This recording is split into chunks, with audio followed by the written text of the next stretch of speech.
الله من الشيطان الرجيم بسم الله الرحمن الرحيم وبه نستعين وهو خير المعين صلى الله على سيدنا محمد وآله الطاهرين.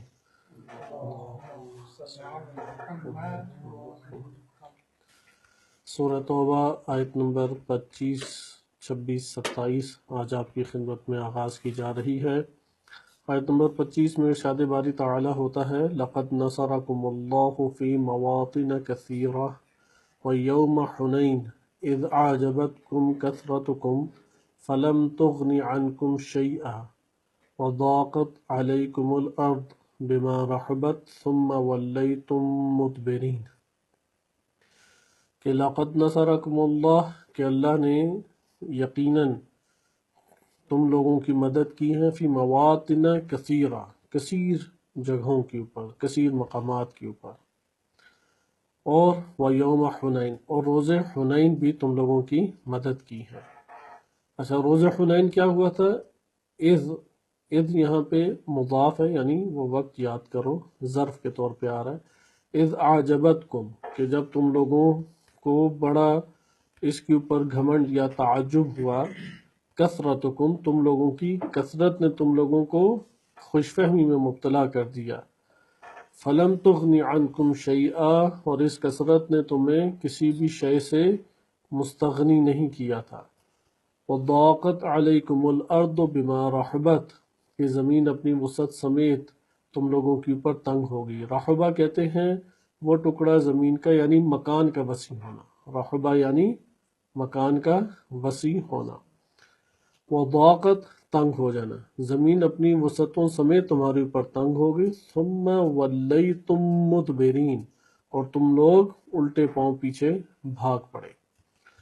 پھر اگلی آیت میں ارشاد باری تعالی ہوتا ہے ثم انزل اللہ سکینتہ علی رسولہ وعلی المؤمنین کہ اللہ نے اپنا سکینہ یعنی سکون اپنے رسول پر اور مومنین کے اوپر نازل کیا، وَأَنزَلَ جُنُودًا لَمْ تَرَوْهَا اور ایسے لشکر بھیجے جنہیں تم نہیں دیکھتے تھے، وَعَذَّبَ الَّذِينَ كَفَرُوا اور جنہوں نے کفر کیا اللہ نے انہیں عذاب میں مبتلا کیا، وَذَلِكَ جَزَاءُ الْكَافِرِينَ یہ کافرین کی جزا ہے۔ ثُمَّ يَتُوبُ اللَّهُ مِن بَعْدِ ذَلِكَ عَلَى مَن يَشَاءُ پھر اللہ نے اس کے بعد جس سے چاہا اس کی توبہ اللہ نے قبول کر لی، واللہ غفور الرحیم اور اللہ غفور رحیم ہے۔ یتوب اللہ تابہ یتوب توبہ کرنے والا، پھر اللہ نے اس کے بعد اپنی مشیت کے اوپر، یعنی اس کو انشاءاللہ تعالی ہم پڑھیں گے کہ اللہ نے توبہ کی یا دیگران نے توبہ کی اور اللہ نے قبول کی۔ بعض اوقات ایسا ترجمہ کر دیا جاتا ہے یتوب اللہ کہ اللہ نے توبہ قبول کی، لیکن تابہ یتوب کا مطلب کیا بنتا ہے؟ توبہ کرنے والا۔ یتوب اللہ اللہ نے توبہ کی، اس مطلب کو انشاءاللہ ہم دیکھیں گے، کیونکہ نسبت توبہ کرنے کی اللہ کی طرف بھی دی جا سکتی ہے اور بندگان کی طرف بھی نسبت دی جا سکتی ہے۔ اسی مقام پہ انشاءاللہ ہم اسے دیکھیں گے۔ ہم آیت نمبر 25 اور غزوہ حنین کو آج ہم مطالعہ کرتے ہیں اور اس سے تفسیری نکات جو ہمارے سامنے آتے ہیں اسے دیکھتے ہیں۔ آیت نمبر 25 میں اگر ہم سیاق آیت کو دیکھیں، سیاق علامہ طباطبائی رحمۃ اللہ علیہ نے اس سے تفسیری نکات میں بہت استدلال کیا ہے، لہذا سیاق کے مطلب کو بار بار ایک تو یہ آئے گا تفسیر کی دنیا میں، اس کا خود بھی مطالعہ کریں۔ سیاق سباق اردو میں بھی چلتا ہے، سباق ہوتا ہے بات اور سیاق جو اس سے پہلے، سوق کہتے ہیں ایک چیز کو لے کے آنا، پکڑ کے لے کے آنے والے کو سائق بھی کہتے ہیں۔ جو مثلا آگے سے اونٹ چلا رہا ہے، اونٹ کی باگ پکڑ کے جو چلا رہا ہے اسے کیا کہیں گے؟ سائق۔ ڈرائیور کو بھی اسی طور پہ سائق کہتے ہیں، چونکہ وہ گاڑی کو لے کے آگے جا رہا ہے۔ سیاق کہتے ہیں کہ جو آپ کو معنی عطا کر رہا ہے۔ یہ در حقیقت جس فضا میں کلام بیان کیا جا رہا ہے وہ فضا ایک معنی آپ کو دے رہی ہوتی ہے، صحیح ہے؟ وہ فضا ایک معنی ہمیں عطا کر رہی ہوتی ہے، اس کو کہتے ہیں سیاق۔ علامہ طباطبائی رحمۃ اللہ علیہ نے سیاق سے بہت فائدہ المیزان میں اٹھایا ہے، خصوصاً اس آیت میں بھی اس کے ہمارے پاس کئی نمونے نظر آ جاتے ہیں۔ اگر آپ سیاق آیت کو دیکھیں تو یہ نبی اکرم صلی اللہ علیہ وسلم کے مختلف معرکوں اور مشرکین کے ساتھ جو ایک ٹکراؤ چل رہا تھا فتح مکہ کے مورد میں، اللہ اور اس کے رسول کی محبت کو غالب کرنے، اپنے وجود پہ غالب کرنے سے متعلق ہے۔ اچھا، بعض نے یہ گمان کیا کہ جو آیت نمبر 24 میں متن گزر چکا ہے اس کے حوالے سے ایک بیان یہ ہے، جبکہ علامہ طباطبائی رحمۃ اللہ علیہ نے اس صورت کو قبول نہیں کیا۔ مثلا جو بھی قول ہوتا ہے اس کا ایک مقولہ ہوتا ہے، صحیح ہے، ایک معنی اس کا ہوتا ہے۔ آیت نمبر 24 میں ذکر کیا گیا ہے کہ یہ سارے کے سارے موارد 7-8 موارد بیان کیے کہ ان کی محبت تمہارے نفس کے اوپر غالب نہیں آنی چاہیے۔ اب اس کے بعد یہ کہتے ہیں کہ یہ اس کی ایک مصداقی صورت ہے، یہ واقعہ حنین جو ہے نا، اس لیے قرآن نے اسے ذکر کیا، جبکہ قرآن کریم اس چیز کو ذکر کر رہا ہے ایک اور مورد میں۔ اگر آپ سیاق آیات کو دیکھیں تو چونکہ قرآن کریم بشریت کی ہدایت کے لیے ہے، اور ہدایت کے پہلو سے اللہ سبحانہ و تعالی یہ رہنمائی فرما رہا ہے کہ اللہ تعالیٰ کے ساتھ محبت بھی شدید ہونی چاہیے اور توکل بھی اللہ پہ ہونا چاہیے۔ جو غزوہ حنین میں اہم ترین چیز ہے وہ یہی پہلو ہے کہ انسان اپنے ارد گرد مجمع دیکھ کے قلبی طور پہ مطمئن ہو جاتا ہے۔ بہت سارے اپنے مختلف طرح کے کمالات یا مختلف محاذوں کے اوپر مختلف مشکلات میں اپنی کامیابی کو دیکھتا ہے تو اس کے اندر ایک گھمنڈ سا آ جاتا ہے، خوش فہمی کا شکار ہو جاتا ہے، اپنے آپ کے اوپر بھروسہ کرنے لگتا ہے۔ در حقیقت اس مقام پہ اس چیز کی نفی کی گئی ہے، لہذا آپ اس کو آیت نمبر 24 یا اس سے پہلے والی آیات کے تناظر میں دیکھیں کہ خداوند متعال در حقیقت مشرکین کے مقابلے میں توحید سے وابستہ اہل ایمان کو کر رہا ہے، اور بیان کر رہا ہے کہ جو عہد و پیمان کے پر قائم نہیں رہتے ان کا کوئی دین ایمان نہیں ہے۔ اس لیے فقاتلوا ائمۃ الکفر، صحیح، یہ پیچھے گزر چکا ہے کہ جو کفر کے امام ہیں، رئیس ہیں، ان سے قتال کرو، جنگ کرو۔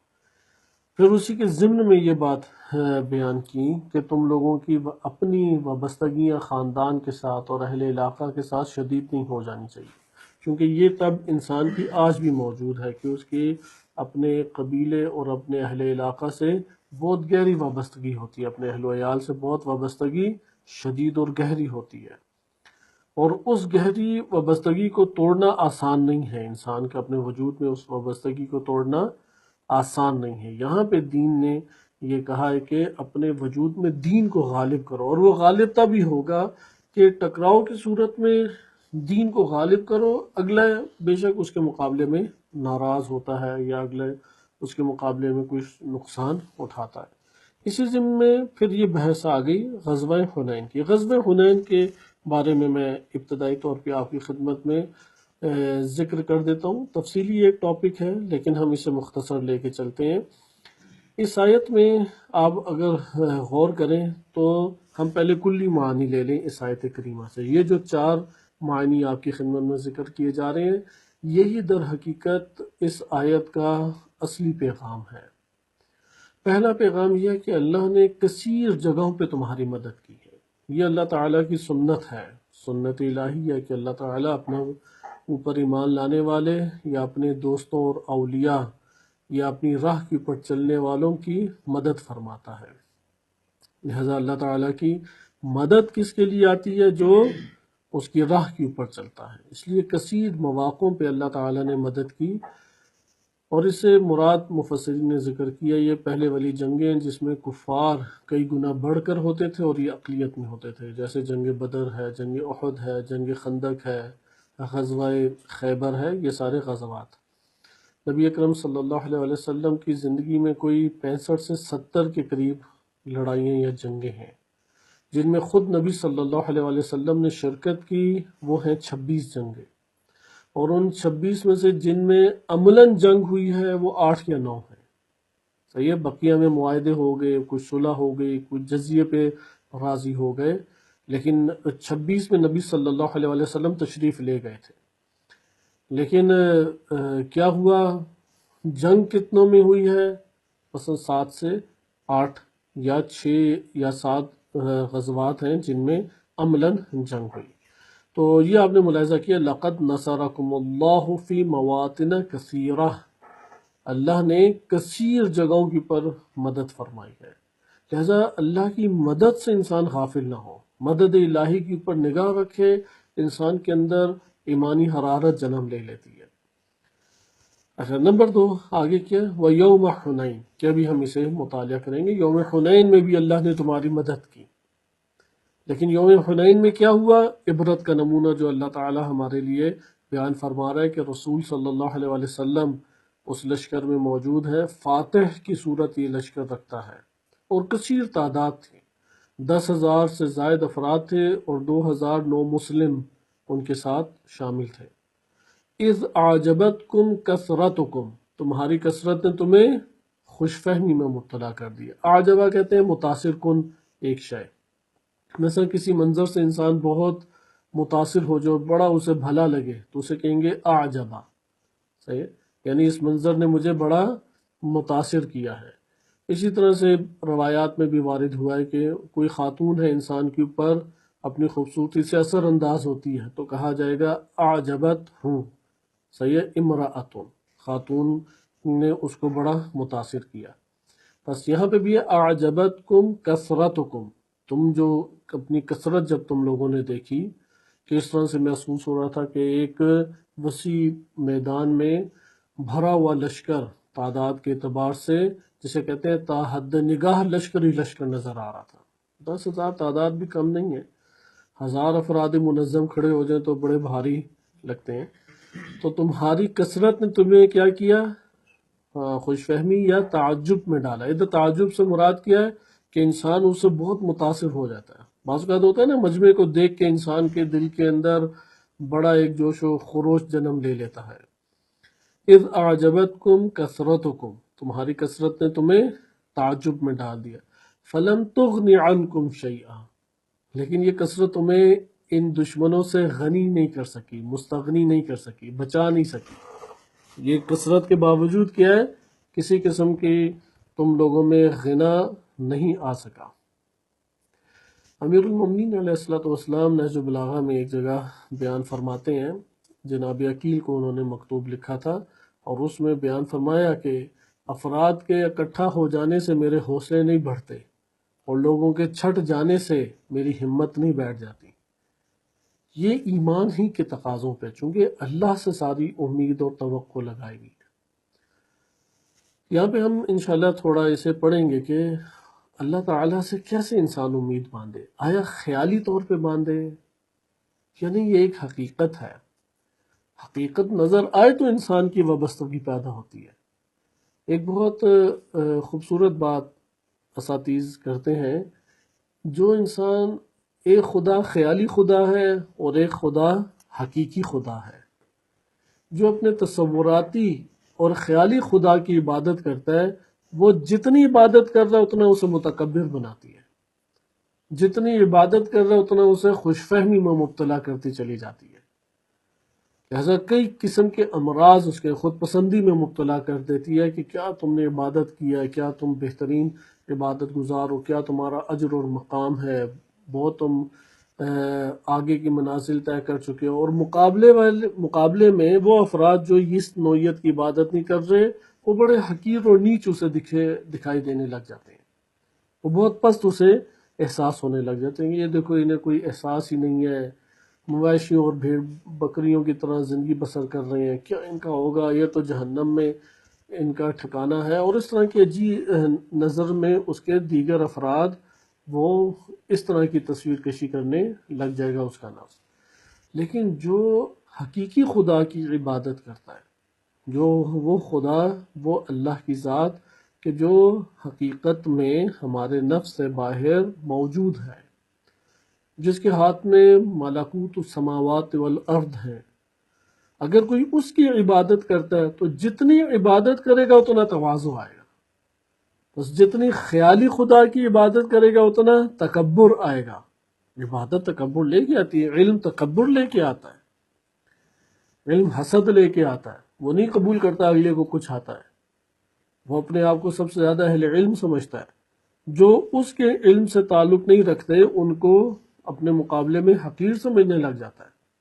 لہذا جو خیالی دنیا کے اندر زندگی بسر کرتا ہے اس کے لیے اسی طریقے سے امراض ساتھ لے کے آتا ہے۔ اس کے مد مقابل کیا جو حقیقت کے مطابق زندگی بسر کرتا ہے اس کے وجود کے اندر یہ عناصر پیدا ہوتے ہیں۔ لہذا بھی ہم انشاءاللہ اسے تفصیلی نکات میں واقعے کے ذیل میں دیکھیں گے۔ اس طرف ضرور توجہ رکھیں کہ تصوراتی و خیالی خدا کی عبادت کرتے رہے تو یہ عبادت انسان کو کسی جگہ تک نہیں پہنچاتی، لیکن اگر ایک شخص تصوراتی یا خیالی عبادت نہیں کرتا، حقیقی خدا کی عبادت کرتا ہے تو یہ حقیقی خدا کی عبادت کرنا اس کے اندر تواضع پیدا کرے گی، توکل کو وجود دے گی۔ بالکل اسی طریقے سے ایک بچہ ہے، اس کے سامنے آپ ایک مجسمہ باپ کا بنا دیں یا والدین کا، اب وہ والدین کے مجسمے کو دیکھ کے سمجھ رہے کہ یہ حقیقت نہیں ہے، لہٰذا اگر کوئی مشکل پیش آئے گی تو اس کی طرف نہیں بھاگے گا۔ لیکن اگر اس کا باپ حقیقی طور پہ آ جائے، کیونکہ وہ اس کی وابستگی اس سے اس طور پہ موجود ہے اور وہ اس کے ان کرشموں کو دیکھ چکا ہے کہ ہر مشکل میں اس نے میرا ساتھ دیا ہے، تو وہاں پہ وہ ہر چیز کو ترک کر کے پناہ لے گا اپنے باپ کی طرف، کیونکہ وہ حقیقی طور پہ اس کے تمام خدمات اور اس کے تمام زندگی کے اعمال اس کا احساس بھی کرو اور نگاہ رکھی ہوئی ہے اس کے اوپر۔ یہاں پہ بھی ہمارے پاس ہے کہ ایک دفعہ ہم صرف معلومات کے دائرے میں رہتے ہیں اور دیگر چیزوں سے متاثر ہو جاتے ہیں، دنیا کی چیزیں ہمارے اوپر اثر انداز ہو رہی ہیں، وہ کتنی مقدار کی اثر انداز ہو چکے ہیں یہ ہر کوئی محاسبہ کرے تو اسے پتہ لگے گا۔ جیسے کہ روایات اہل بیت علیہ السلام شدت کے ساتھ یہ بات بیان کرتی ہیں کہ ہر روز اپنا محاسبہ کرو، ہر روز رات کو سونے سے پہلے، یا اگر وہ ہمارے سے ہاتھ سے نکل گیا تو صبح سویرے نماز فجر کے بعد آپ اپنا محاسبہ کریں، حساب کتاب کریں، کیا کمایا، کہاں پہ لغزش قدموں میں آ گئی اور غلط قدم اٹھا بیٹھے، کس جگہ پہ میں نے اپنے نفس کے اوپر اعتماد کیا، کس جگہ پہ خدا کی طرف توجہ نہیں کی اور مختلف جگہوں پہ جبکہ اللہ تعالیٰ میری مدد اسی طرح کے مواقع میں کر چکا تھا۔ اپنا یعنی دقیق محاسبہ کریں۔ اگر محاسبہ نہ کرے نہیں پتہ لگے گا کہ ہمارے نفس کے اوپر یہ حالات کیسے اثر انداز ہو رہے ہیں۔ جیسے امام علی علیہ السلام کا جملہ میں نے آپ کی خدمت میں عرض کیا، چونکہ وہ دائمی و ابداً اللہ سبحانہ و تعالیٰ کی طرف توجہ کیے ہوئے ہیں، وہ خالق حقیقی کی عبادت کرتے ہیں، خالق خیالی کی نہیں، جو خود سے ذہن نے گھڑا ہوا ہے، جو خود سے ذہن نے بنایا ہوا ہے۔ ایسا یہاں پہ آئیں، ابھی ہم اس کو اب بعد میں بقیہ دیکھتے ہیں کہ اذ اعجبتکم کثرتکم، کہ تمہاری کثرت نے تمہیں خوش فہمی میں مبتلا کر دیا اور تم اپنے آپ کو بڑے طاقتور اور بہت اپنے آپ کو قوی سمجھنے لگ جائے۔ یہ جو طاقتور سمجھنا، قوی سمجھنا، بے نیازی کا احساس کرنا اپنے وجود میں، یہاں پہ ساری مشکل پیش آئی۔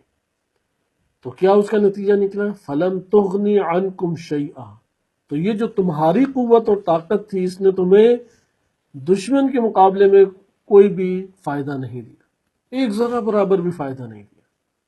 بس دوسرا پیغام ہمارے پاس ہو گیا۔ پہلا پیغام ہے کہ آیت کریمہ میں کہ کثیر جگہوں کے اوپر اللہ کی مدد آئی ہے اور آتی رہے گی، یہ سنت الہی ہے۔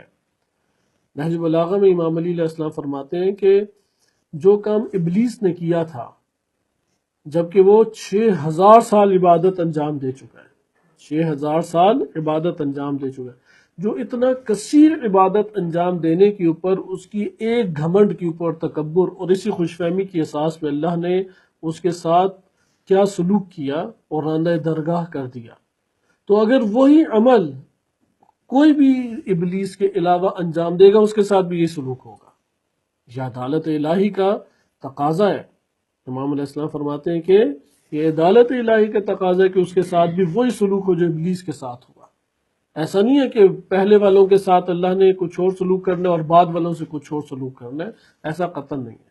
اور پھر اسی طرح سے یہ خطبہ قاسیہ میں بہت تکرار کے ساتھ یہ چند دفعہ آیا ہے کہ اگر گزشتہ اقوام نے ایک برا عمل کیا اور اس برے عمل کی پاداش میں، اس برے عمل کے نتیجے میں ان کے اوپر کوئی عقاب یا آفت آئی ہے، اگر وہی کام آج امت کرے گی ان کے اوپر بھی وہی عقاب آئے گا، وہی عذاب آئے گا۔ اور اگر پہلے والوں نے کوئی کام کیا اور اس سے قرب اللہ تعالیٰ کا حاصل کیا، وہی عمل آج اگر انجام دیں گے تو اللہ ان کے اوپر کوئی عذاب نازل فرمائے گا یا قرب کے منازل ان کے لیے بھی طے کروائے گا۔ لہٰذا یہاں پہ بھی وہ قریب اللہ تعالیٰ کے ہوں گے۔ لہٰذا یہاں پہ بھی یہی ہے کہ یہ نبی صلی اللہ علیہ وسلم کے ساتھ جو افراد تھے، اگر وہ اس خوش فہمی میں مبتلا ہو کہ رسول کی موجودگی میں ان کے لیے یہ مشکل پیش آئی ہے، تو یہ جان لینا چاہیے کہ جو بھی اس خوش فہمی میں مبتلا ہوگا کہ میں قوی ہوں، میں طاقتور ہوں، میں کامیاب ہونے والا ہوں، سخت ترین مشکلات میں ہوں کہ جو نکلنے والا ہوں، اپنے گن گائے گا، وہ اس مشکل کا شکار حتماً و حتماً ہوگا۔ کہ وہ یہ دوسرا ہمارے پاس پیغام ہے کہ اس کے لیے مدد اللہ تعالیٰ کی نہیں آئے گی۔ وَلَمْ تُغْنِ عَنْكُمْ شَيْئًا، مگر یہ کہ رجوع کریں اللہ تعالیٰ کی طرف اور اپنی اس بری صفت سے نجات پائیں۔ وَلَمْ تُغْنِ عَنْكُمْ شَيْئًا، کہ اللہ نے یہ کثرت انہیں کوئی فائدہ نہیں دیا۔ بس اللہ کی طرف سے مدد آنا سنت الہی ہے، ان کے لیے مدد آئی ہے، ہمارے لیے بھی مدد آئے گی، ہمارے بعد والے بشر کے لیے بھی، ہمارے بعد والے معاشروں کے لیے بھی اللہ کی مدد کے دروازے کھلے ہیں۔ لیکن اگر یہ ہم سے انجام پایا کہ اپنی کسی کمال کی طرف نگاہ گئی اور اس کمال کو ہم نے اپنے لیے کافی سمجھا، اس کمال کو اپنے طور پہ ہم نے بقیہ سے اپنے آپ کو مستغنی، اللہ سے مستغنی ایک قسم کا خیال کیا، یا اس کمال کی ہی جھلک اور زینت میں مبتلا ہو گئے، اصلاً فراموش کر گئے۔ بعض اوقات اللہ تعالیٰ کی ذات کے حوالے سے انسان نہیں منفی کوئی خیال کرتا، لیکن اس زینت جو اس کے نفس کے اندر موجود ہے، وہ اس سے اتنا متاثر ہوا کہ غافل ہو گیا، بھول گیا، فراموش کر دیا اللہ تعالیٰ کی ذات اور اس کے اوپر توکل کو۔ یہاں پہ وہ گرفتار ہو جائے گا۔ فَلَمْ تُغْنِ عَنْكُمْ شَيْئًا۔ اچھا پھر کیا ہوا؟ اب خدا نے یہ تیسرا سبق کہ خدا اپنے اولیاء اور اپنی راہ پہ چلنے والوں کے لیے بازگشت کے لیے حکمت ہے مصیبت میں۔ بازگشت کے لیے خدا نے وہاں پہ یعنی جو انجام پایا اس انجام کی طرف جو توجہ ہے، وہ جانا بھی خدا کا ہمارے اوپر کیا ہے؟ ایک فضل ہے، ایک احسان ہے۔ اچھا اب وہ اپنی اس مشکل میں گرفتار ہوئے تو جو ہم مشکل کاٹیں گے اس کا خمیازہ بھی بھگتیں گے۔ وہ خمیازہ کیا ہے؟ زمین کس قدر وسیع ہے؟ یہ وسیع زمین جو ہے ان کے لیے تنگ ہو گئی، یعنی ان کو ہر طرف موت ہی موت نظر آ رہی تھی، ہر طرف ان کو اس طرح سے محسوس ہو رہا تھا کہ اب ہم گئے اور دشمن کے نرغے میں آ گئے، اور فرار کی جگہ نہیں مل رہی تھی، ہر طرف سے دشمن کے ٹوٹ پڑنے کا ان کو اندیشہ ہوا، اور اس میں ایک مشکل میں گرفتار ہوئے، اور اسی مشکل نے ان کو بدحواس کر دیا کہ ابھی ہم یہ واقعہ آگے بڑھیں گے۔ ثم ولیتم مدبرین، کہ تم لوگ پھر الٹے پاؤں بھاگے۔ اب جب الٹے پاؤں بھاگے ہیں تو بھاگنے کے بعد ٹھہر گئے اور لوٹے ہیں، چونکہ اگر نہ لوٹتے تو اللہ کی مدد نہ آتی۔ اللہ کی مدد ہمیشہ اصولوں کے مطابق آئے گی، پارٹی بازی کی اساس کے اوپر مدد نہیں آتی۔ اللہ سبحانہ وتعالیٰ نے کائنات کو چلایا ہے قوانین کے ذریعے۔ الکافی میں امام معصوم علیہ السلام سے یہ کلمات موجود ہیں کہ اللہ سبحانہ وتعالیٰ یأبی ان یجری الامور الا باسبابها، اللہ نے اس بات کو قبول نہیں کیا کہ وہ امور کائنات چلائے ان کے اسباب کے بغیر۔ اسباب اور قوانین اور ایک نظام خلق کیا اللہ تعالیٰ نے، لہذا یہاں پہ بھی نصرت کا نظام پایا جاتا ہے۔ لہذا کہ تم لوگ پھر الٹے پاؤں بھاگ گئے، ثم ولیتم مدبرین، کہ تم لوگ پیچھے بھاگے پھر۔ بعض ہیں جو عاشقان صحابہ آج ایک تقسیم ہو چکی ہے، جبکہ شیعہ سنی تناظر اور فرقہ واریت میں آیات اور تاریخ کا مطالعہ نہیں کرنا چاہیے۔ تاریخ کا مطالعہ عبرت کے لیے، معاشرے کی اصلاح کے لیے اور ہدایت کے لیے کرنا چاہیے۔ تو بہرحال شیعہ سنی دونوں میں ایک طبقہ تفرقے کا شکار بیٹھا ہوا ہے، تو بعض مفسرین ہیں جو فرقہ واریت کی بھین چڑھ گئے، انہوں نے اس جگہ پہ تعویلات کے کل باندھے کہ نہیں، یہاں پہ جو ہے وہ بدحواس ہو کے نہیں بھاگے تھے، یہاں پہ وہ اپنی کثرت کا شکار نہیں ہوئے تھے، بلکہ وہ حملہ کرنا چاہ رہے تھے، اور حملہ کرنے کے لیے مختلف اسٹریٹجیز اختیار کی جاتی ہیں۔ اس اسٹریٹجی کے تحت وہ لوگ بکھرے تو اور پھر اکٹھے ہو گئے۔ علامہ طباطبائی رحمۃ اللہ علیہ نے المیزان میں ان سے کچھ بحث کی ہے کہ کیا تم لوگ غیر عاقلانہ اور غیر علمی عالمانہ تعویلات کرتے ہو؟ اگر ایسی بات ہوتی تو قرآن کی یہ جو آیت ہے ثم ولیتم مدبرین کہ تم الٹے پاؤں بھاگ گئے، پیچھے کی جانب الٹے پاؤں بھاگ گئے، یہ پھر کیوں جملہ آتا؟ جملہ واضح بیان کر رہا ہے کہ فرار کیا انہوں نے، اور یہ فرار ایسا نہیں ہے کہ ہم یہ کہیں کہ اگر بالفرض شیعہ ہو تو فرار کر جائے گا، سنی نہیں کرے گا، سنی ہو تو فرار کر جائے گا، شیعہ نہیں کرے گا۔ جب اصحاب رسول صلی اللہ علیہ وسلم پہ یہ افتاد پڑی، آفت پڑی، اور ان کے ساتھ یہ عمل انجام پایا، تو اس کے بعد ہر ایک کے ساتھ یہ عمل انجام پا سکتا ہے۔ شرط یہ ہے کہ اپنے وجود کے اندر اس نقص کا شکار نہ ہو، اس نقص کا جو بھی شکار ہوگا اس کا حال یہی ہوگا۔ اور یہ نبی صلی اللہ علیہ وسلم ہو، امیر المومنین علیہ السلام، امام حسن و حسین علیہ السلام ہو، کوئی بھی ہستی ہو، اگر اس کے لشکر میں یہ نقص آئے گا تو اس نقص کا نتیجہ بھی یہی نکلے گا کہ بھگدڑ مچ گئی، خوف کا شکار ہو گئے اور فرار کیا انہوں نے، تو اس کا نتیجہ عدم نصرت ہے۔ لہذا اگلی آیت ہے کہ وہ جب فرار کیا تو حضرت عباس بن عبد المطلب کے ابھی ہم واقعے میں انشاءاللہ وارد ہوتے ہیں، انہوں نے صدا بلند کی، اور جب یہ صدائیں سنی تو مہاجر اور انصار پھر کی مقدار واپس آئی، اور جب وہ واپس آئی تو یہاں پہ مومنین پہلے والے کی طبقے کے اوپر بھی اللہ نے سکون طاری کیا، اور اب وہ جب واپس پلٹ آئے، یہ واپس پلٹنا ہی توبہ ہے، یہ واپس پلٹنا ان کی توبہ ہے، چونکہ توبہ ہمیشہ عملی ہوتی ہے، صرف کلامی اور زبانی توبہ توبہ نہیں کہلاتی حقیقی معنی میں، عملی توبہ توبہ کہلاتی ہے۔ اس لیے وہ لوٹ کے آئے، اور انہوں نے جب استقامت کا مظاہرہ کیا، یا جس گروہ نے بھی استقامت کا مظاہرہ کیا، اس کے اوپر اللہ کی نصرت آ گئی۔ آیت نمبر 26 میں نوع نصرت کا بھی تذکرہ ہے۔ وہ نصرت کیا ہے؟ وہ دو چیزیں ہیں کہ اللہ نے سکینہ یعنی سکون نازل کیا، اور جنود لم تروہا کہ وہ اللہ سبحانہ وتعالی نے لشکر اپنے ملائکہ کی صورت میں لشکر، ہم اس کو انشاءاللہ تعالی وانزل جنودا لم تروہا کہ اس کو انشاءاللہ تعالی تفصیل سے پڑھیں گے کہ آیا فرشتے نے آ کے جنگ کی، یعنی فرشتے نے آ کے ان کے حوصلوں کو بڑھا دیا۔ جنگ بدر میں بھی یہی ہوا تھا کہ جنگ بدر میں سراقہ بن مالک غالباً تھا، ابلیس اس کی شکل میں آیا، بہت بڑا سردار تھا۔ ابلیس آیا اور اس نے کچھ پھونکا تو مشرکین کا جو لشکر تھا وہ پہلے 3 گنا زیادہ تھا، 1000 یہ سے زائد تھا، اور مسلمان 313 تھے، تو مسلمانوں کا لشکر بہت ہی چھوٹا نظر آنے لگ گیا۔ مشرکین کو بہت ہی، اب جب چھوٹا نظر آئے تو ہمت بڑھ جاتی ہے یا نہیں؟ چونٹی کو دیکھ کے تو ہمت انسان کی بڑھ جائے گی، اور یہی کام اس نے مومنین کے اوپر کیا کہ ان کے اوپر بھی اس نے وسوسہ ایسا ڈالا کہ مشرکین کا لشکر انہیں کئی گنا پہاڑ نظر آیا، کئی گنا بڑھ کر نظر آیا، تو یہاں پہ ان کے حوصلے بیٹھنے لگ گئے۔ تو حضرت جبریل علیہ السلام اترے، اور انہوں نے اس کی جو گھوڑا تھا اس کے اوپر ایک تماچا مارا، بعض جگہوں پہ سراقہ بن مالک کو ایک تماچا مارا، اور وہ آوازیں نکالتے ہوئے بھاگ گیا۔ جب وہ بھاگا تو یہاں پہ برعکس ہو گیا معاملہ، یہ 313 کو اپنی بڑی ہمت دکھائی دی، اور مشرکین کا لشکر چھوٹا دکھائی دیا، اور مشرکین کو مسلمان بہت زیادہ دکھائی دینے لگے، اور اس کے نتیجے میں دیکھیں کہ جنگ کا پانسا ہی پلٹ گیا۔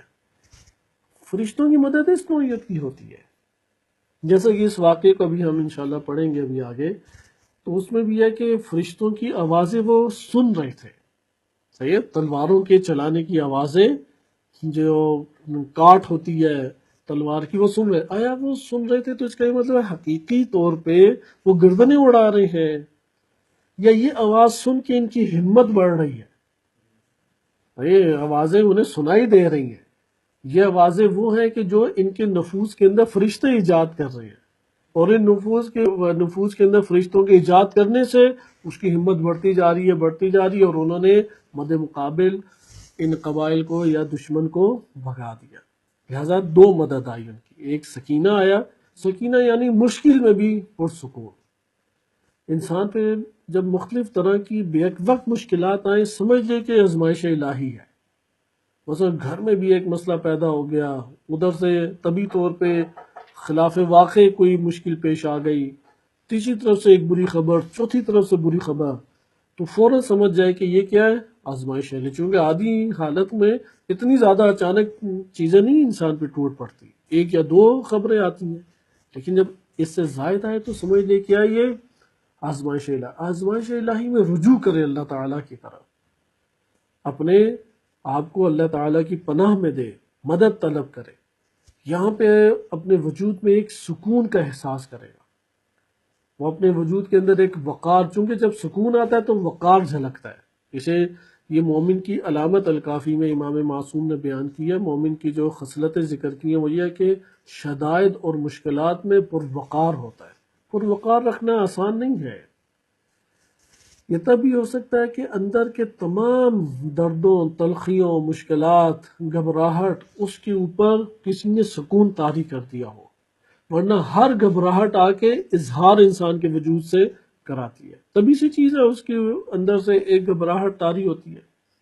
یہ بعض نے ایک توجیہ بھی پیش کی کہ نہیں، صحابہ کو خوف لاحق نہیں ہوا تھا، چونکہ انہیں صحابہ کی فکر پڑ جاتی ہے، وہ قرآنی معنی لینے سے گھبراتے ہیں پھر، چونکہ تعویلات جب سارے صحابہ کے لیے انہوں نے کرنا اور صحابہ کو مثل معصوم بنا کے پیش کرنا ہے تو تعویلات ہوتی ہیں۔ انہوں نے کہا اچانک جب ان کے اوپر حملہ ہوا تو پھر ایک فجعتاً یا اچانک حملہ ہو تو انسان کی طب ہے کہ وہ پھر بھاگ جاتا ہے، اب وہ خوف سے نہیں بھاگ رہا، اچانک جب آتی ہے افتاد یا آفت تو گھبراتا ہی ہے انسان، اور اسے ماننے میں کیا عیب ہے، چونکہ غیر معصوم ہے، وہ تو ہر کسی کے اوپر بھی آ سکتی ہے، وہ لشکر کسی بھی ہستی کا ہو، نبی صلی اللہ علیہ وسلم یا ان کے ماں بعد ائمہ اطہار علیہ السلام میں سے کسی کا بھی لشکر ہو، اگر وجود کے اندر اس مرض کا شکار ہو جائیں یا اس مسئلے کا شکار ہو جائیں کہ اپنی خوش فہمی میں مبتلا ہو گیا، عجب اور تکبر کا، غرور اور گھمنڈ کا شکار ہو گیا،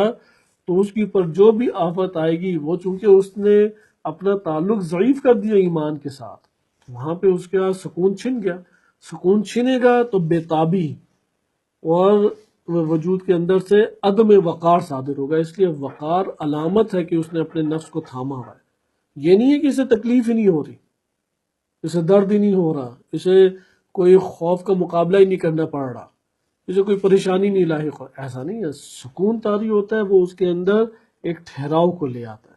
لہذا نصرت کی نوع کو اگلی آیت میں بیان کیا گیا ہے۔ ہم اس واقعے کو دیکھتے ہیں، چونکہ آپ نے دیکھا یہ 4 پوائنٹ، پہلا پوائنٹ تھا نصرت اللہ کی کثرت سے آئی ہے، مختلف مقامات کے اوپر آئی ہے، ضابطے کے تحت ہے، نظام کے تحت ہے، اصول اور ضوابط کے تحت ہے، اندھی بانٹ نہیں ہے۔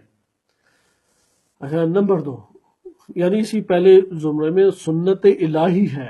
سنن الہی کا مطلب ہے یہ وہ قانون ہے جو تا قیامت جاری ہونا ہے، تا قیامت جاری ساری رہنے والا یہ قانون ہے، چاہے آپ چھوٹے سے معاشرے میں یعنی گھرانے کے سطح کے اوپر زندگی بسر کر رہے ہیں، اس سے بڑے معاشرے پہ قصبے کی حالت میں آتے ہیں، صوبہ ہے، شہر ہے، ریاست ہے، جو بھی آپ کا اجتماعی حلقہ بنے گا اس میں اللہ کی نصرت کا ضابطہ ہے، اور یہ سنت الہی ہے، جو اس قانون کی تابعداری کرے گا اس کے لیے مدد الہی آ جائے گی۔ مثلا اس قانون میں سے ایک ہے راہ حق کے اوپر استقامت، صحیح ہے، اطاعت امیر، اطاعت امیر کو ترک نہ کرے، بے شک اس دنیا سے رخصت ہونا پڑ جائے، اطاعت امیر ترک نہ کرے، اللہ تعالیٰ اس معاشرے کو یا اس جمعیت کو کیا عطا فرمائے گا؟ نصرت عطا فرمائے گا۔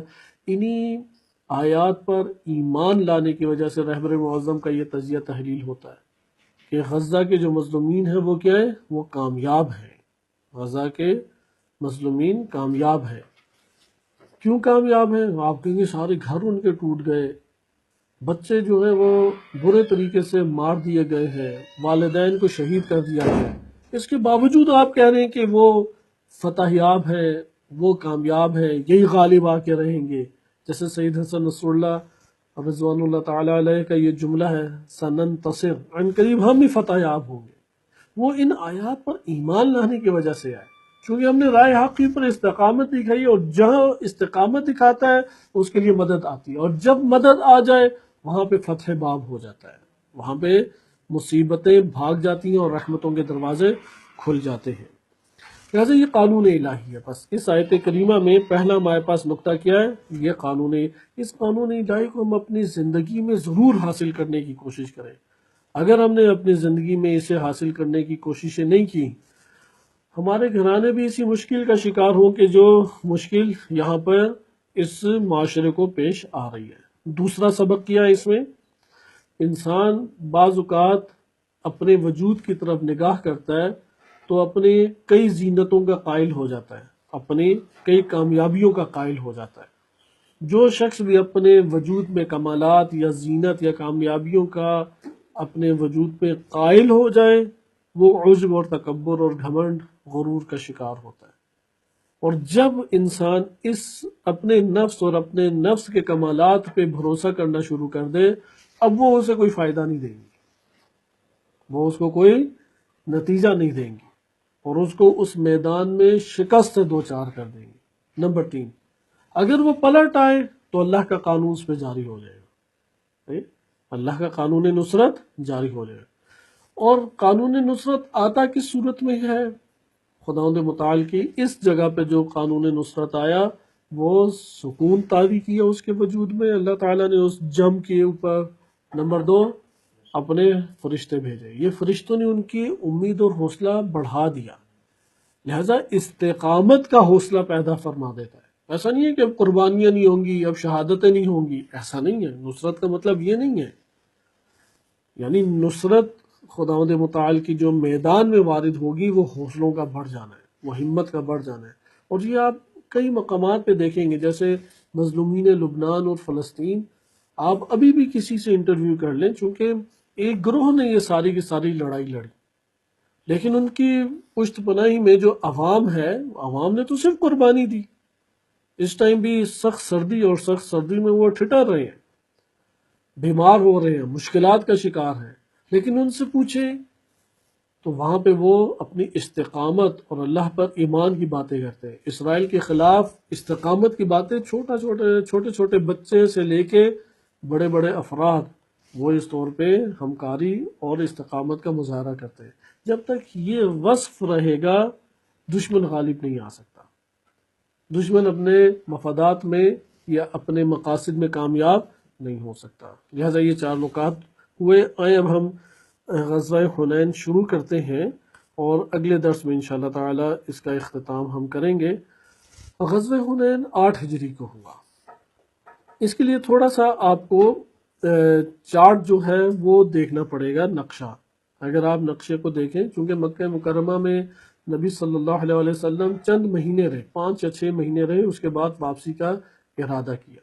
نبی اکرم صلی اللہ علیہ وسلم چونکہ خیبر کے بعد صلح حدیبیہ ہوئی، صلح حدیبیہ میں جو معاہدہ ہوا تھا مشرکین مکہ سے وہ انہوں نے توڑ دیا، چونکہ فتح خیبر کے بعد نبی صلی اللہ علیہ وسلم مکہ کو فتح کرنے جا رہے تھے۔ فتح کرنے جا رہے ہیں تو وہاں پہ کیا ہوا کہ مشرکین آ گئے اور انہوں نے صلح کی دعوت اور پیشکش کی۔ اب نبی صلی اللہ علیہ وسلم نے وہ تمام کے تمام محاذ فتح کر لیے تھے کہ جو مشرکین استعمال کرتے تھے یا جن سے اسلام کو خطرہ پیش آتا تھا، وہ فتح یاب ہو گئے۔ تو اب تو مشرکین کے اوپر حاوی ہو گئے، ان کا لشکر اتنا بڑا تھا کہ اتنی کل آبادی نہیں تھی مکہ، اتنا بڑا عالم اسلام کا لشکر تھا۔ تو اب یہ جا رہا ہے اور راستے میں ہے حدیبیہ کے مقام پہ انہوں نے صلح کی پیشکش کی، چونکہ نبی صلی اللہ علیہ وسلم امن جو، اسلام ہے ہی سلامتی کا دین، امن کا دین ہے، ان کی پیشکش کی پر معاہدہ کر لیا۔ بعض صحابہ تھے جنہوں نے اعتراض کیا اور کہا کہ ہمیں آج تک کبھی اتنا شک آپ کی نبوت پہ نہیں ہوا جتنا آج اتنا شک ہوا ہے کہ فتح کے قریب ہم پہنچے ہوئے ہیں اور ہم نے ایک قسم کا غلبہ پا لیا ہے، تو اس کے باوجود آپ جو ہے وہ صلح کر لیں۔ بہرحال نبی صلی اللہ علیہ وسلم نے صلح حدیبیہ پہ صلح کی، صلح کرنے کے بعد واپس آ گئے اور چند مراسم کو جیسے سر منڈوانے کا حکم دیا اور اس کے اوپر بعض نے اعتراضات کیے، بہرحال آ گئے واپس۔ لیکن انہوں نے خود ہی مشرکین نے یہ صلح توڑ دی۔ اب صلح توڑ دی تو پھر روانہ ہوئے مکہ کو فتح کرنے کے لیے۔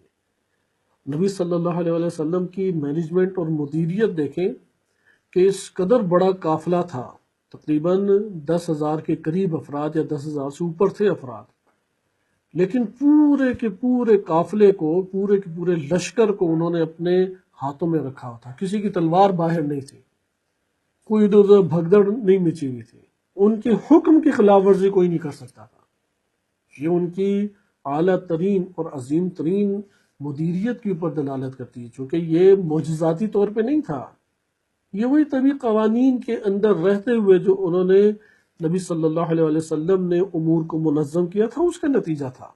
بہرحال اب مکہ، چونکہ مکہ والے مشرکین ان کے خونی دشمن تھے، آپ ان کی دشمنی کا ایک پہلو دیکھ چکے ہیں گزشتہ آیات کریمہ میں، کہ جس میں اللہ سبحانہ وتعالیٰ نے مسلمانوں کو غیرت دلائی کہ یہ تم لوگوں کے قتل و غارت کے منصوبے بنا بنا کے کئی جگہوں سے تمہارے اوپر گھیرتے، اور نہ قبائلی کسی قانون کی پاسداری کرتے، نہ خاندانی رشتہ داری کی تمہارے ساتھ پاسداری کرتے، اور نہ کسی اور تعلق کا کوئی خیال رکھتے ہیں، اور تم ان کے لیے دل نرم کر رہے ہو۔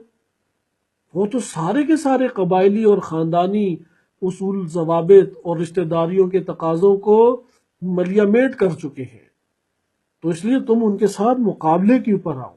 اس قدر وہ خونی دشمن بنے ہوئے تھے، تو اس خونی دشمن سے بدلہ لینے کے لیے تڑپ رہے تھے مسلمان۔ کیونکہ دیکھیں نا، جنگ بدر پہلے، ہجرت سے پہلے کیا کیا مظالم مسلمانوں پہ انہی مشرکین مکہ نے ڈھائے۔ اس کے بعد جنگ بدر ہوئی، کتنے افراد شہید ہو گئے۔ جنگ احد میں جناب حمزہ علیہ السلام جیسی ہستی شہید ہو گئی۔ پھر اس کے بعد جنگ خندق میں ان کے لیے انہوں نے درد سر کھڑا کیا۔ غزوہ خیبر ہے، صلح حدیبیہ کے اوپر یہ معاہدوں کو توڑنے کے اوپر آ گئے۔ مسلسل جو یہ دشمنی جتنی کر سکتے تھے وہ کی۔ اس لیے مسلمان جو ہے اندر انتقام کا بھرپور جذبہ لیے ہوئے تھے، اور اب تعداد اتنی بڑی کہ اتنی کل آبادی نہیں ہے مکہ کی۔ تو اب یہ وارد ہوئے ہیں، اور وارد ہوئے فتح مکہ کے مورد میں، تو وہاں پہ کوئی مقابلے میں آیا ہی نہیں۔ جو مکار ترین سردار تھے، بعض عارضی طور پہ مسلمان طلقاء جنہیں کہا جاتا ہے، ایمان لے آئے۔ خوب مکہ فتح ہوا، نبی صلی اللہ علیہ وسلم جناب فاختہ بنت ابی طالب، حضرت ابو طالب کی بیٹی امام علی علیہ السلام کی ہمشیرہ، ان کے گھر میں انہوں نے ٹھہراؤ کیا، اور اس کے بعد پھر دیگر امور انجام دیے۔ امن کی ایک منادی کرا دی گئی کہ جو اسلام لے آئے، کلمہ پڑھ لے، وہ پرامن ہو جائے گا، اور اس طرح سے دیگر تفصیلات ہیں، اسے ہم نظر انداز کرتے ہیں۔ ابھی مکہ ہی میں مقیم تھے، پتہ لگا کہ یہ دو قبائل ہیں، چونکہ مکہ سے واپسی کے مدینے کے کئی راستے ہیں، ان میں سے ایک تھوڑا نیچے کر کے طائف کی طرف سے بھی ہے، وَإِلَّا ضروری نہیں ہے کہ طائف کی طرف سے ہی واپس آئیں۔ مکہ ہی میں مقیم تھے کہ خبر ملی کہ دو قبیلے بغاوت کر رہے ہیں، کیونکہ جب مکہ فتح ہو گیا تو اطراف میں رہنے والے قبائل کو پتہ لگ گیا کہ اب ہماری سرداری اور ریاست گئی، اور ہمیں اپنے دین سے کنارہ کش ہونا پڑے گا۔ لہذا چھوٹے چھوٹے قبائل بڑے بڑے قبائل کے ساتھ مل کے اب بعض تیاری کرنے لگ گئے۔ اکثر بیشتر نے تو ہتھیار پھینک دیے کہ مکہ فتح ہو گیا تو پھر کیا رہ جاتا ہے، اب تو کوئی چانس ہی نہیں ہے کہ کسی قسم کے ہم مقاومت کر سکیں۔ اس لیے مکہ کی فتح ہونے کے بعد اطراف کے قبائل زیر ہو گئے، ان کے سر تسلیمیں خم کر لیا۔ قبائلی زندگی کو بھی کچھ سمجھنے کی ضرورت ہے، چونکہ ابھی بھی بلوچستان اور خیبر پختونخوا کے بعض علاقوں میں قبائلی طرز کی زندگی موجود ہے کہ وہ ایک بڑی چار دیواری بناتے ہیں، اور اس چار دیواری میں کئی گھر ہوتے ہیں، صحیح ہے، سلسلہ وار خاندان ہوتے ہیں، اور بہت بڑا قبیلہ نہیں ہے تو ایک جگہ پہ کھانا بناتے ہیں اور ایک جگہ پہ کھاتے پیتے، ان کے فیصلے ایک سردار کرتا ہے۔ اس لیے اس چار دیواری میں کس کی چلتی ہے؟ سردار کی۔ اور اس قدر اس سردار کے تابع ہوتے تھے، وہ یہ کہہ دے کہ تم نے فلاں جنگ میں جا کے اپنی جان دے دینی ہے، لازم ہے کہ ہو جائے گا، فلاں کے ساتھ یہ کام کرنا ہے، فلاں پہ پیسہ لگاؤ، فلاں پہ یہ کرو، اور پھر ہر قبیلے کے اندر کئی روشیں ایجاد ہو جاتی تھی۔ لہذا قبائل کے جو سردار ہیں وہ بہت زیادہ مؤثر ہوتے تھے، اور قبائل کے سردار بالعموم جو سرداری کرتے تھے وہ قبائلی شان و شوکت کو باقی رکھنے کے لیے اور قبائل کے جو طور طریقے ہیں ان اصولوں کی پابندی کیا کرتے تھے۔ لہذا یہ قبائل پھر اطراف مکہ میں آباد تھے۔ مکہ ایک تجارتی سینٹر بن چکا تھا، کیونکہ یہاں سے یمن سے آتے ہوئے قافلے ادھر ٹھہرتے تھے اور ادھر سے پھر شام جایا کرتے تھے۔ لہذا مکہ کے جو اطراف میں قبائلی آبادی تھی وہ قبائلی آبادی بعض بہت بڑے قبائل ہو گئے تھے کہ ان کے پھر کئی شاخیں آس پاس پھر اطراف میں تقسیم ہو گئی، چونکہ کتنی بڑی وہ چار دیواری بنائیں گے، لہذا وہ وابستہ رہتے تھے۔ مثلا ایک بڑا قبیلہ ہے، اس کی اب 4 شاخیں بن گئی، تو ہر شاخ کا ایک سردار ہوتا تھا، لیکن یہ چاروں سردار وہ اصل سردار کے تابع ہوں گے، صحیح ہے؟ اصل سردار کے وہ پھر تابع ہو جایا کرتے تھے۔